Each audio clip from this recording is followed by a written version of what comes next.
प्रदेशाध्यक्ष जो हर्षवर्धन सपकाळे, तर तो मुळात हर्षवर्धन नसून हर्षुद्दीन सपकाळे, कारण त्यांनी जे छत्रपती शिवाजी महाराजांची जी समकक्ष म्हणून ज्या व्यक्तीसोबत तुलना केली, तर मी त्या हर्षुद्दीन सपकाळला एकच आपल्या मार्फत इशारा देऊ इच्छितो की बाबा, तू काँग्रेसचा प्रदेशाध्यक्ष असेल, कोणी असेल, पण आमच्यासाठी छत्रपती ही सर्वोच्च पदवी आहे आणि छत्रपतींच्या विरोधात जो कोणी जाईल त्या तुला तर फक्त आता इथं जाळ आहे, म्हणजे तुझी जी प्रतिकृती होती ती फक्त इथं जाळली.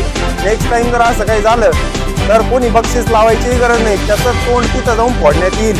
कारण छत्रपती हे आमचं दैवत आहे, ती आमची भावना आहे, ती आमची आस्था आहे आणि त्याच्यासोबत जर कोणी काही करण्याचा प्रयत्न केला तर जीवाची कुठलीही पर्वा न करता त्याचं तिथं जाऊन तोंड फोडण्यात येईल, हे मी आपल्या मार्फत त्याला सांगू इच्छितो.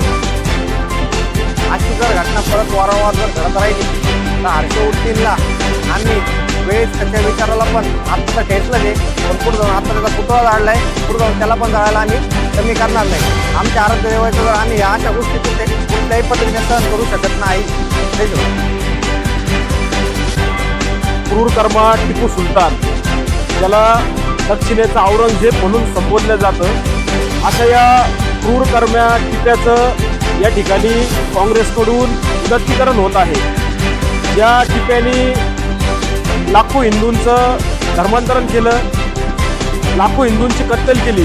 अशा या टिप्याला छत्रपती शिवाजी महाराजांच्या पंक्तीत येऊन बसवणाऱ्या या हर्षुद्दीन सपकाळचा आम्ही या ठिकाणी निषेध करतो. यापुढे जर अशा घटना जर घडल्या, या काँग्रेसवाल्यांनी जर अजूनही सुधारायचं जर नाव घेतलं नाही, तर आम्ही त्यांच्या कार्यकर्त्यांना रस्त्यावर धडा शिकवू. आणि या ठिकाणी मी संपूर्ण काँग्रेसच्या नेत्यांना इशारा देतो की असेच जर तुमचे वक्तव्य पुन्हा पुन्हा वारंवार जर येत राहिले तर हा हिंदू समाज तुम्हाला रस्त्यावर फिरू देणार नाही. ज्या क्रूर कर्मा टिप्याने आमच्या मंदिरांचा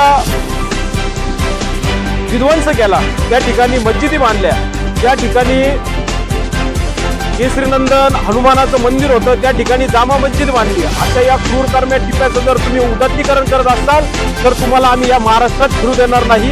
हा आमचा हिंदू समाजाचा तुम्हाला शब्द आहे.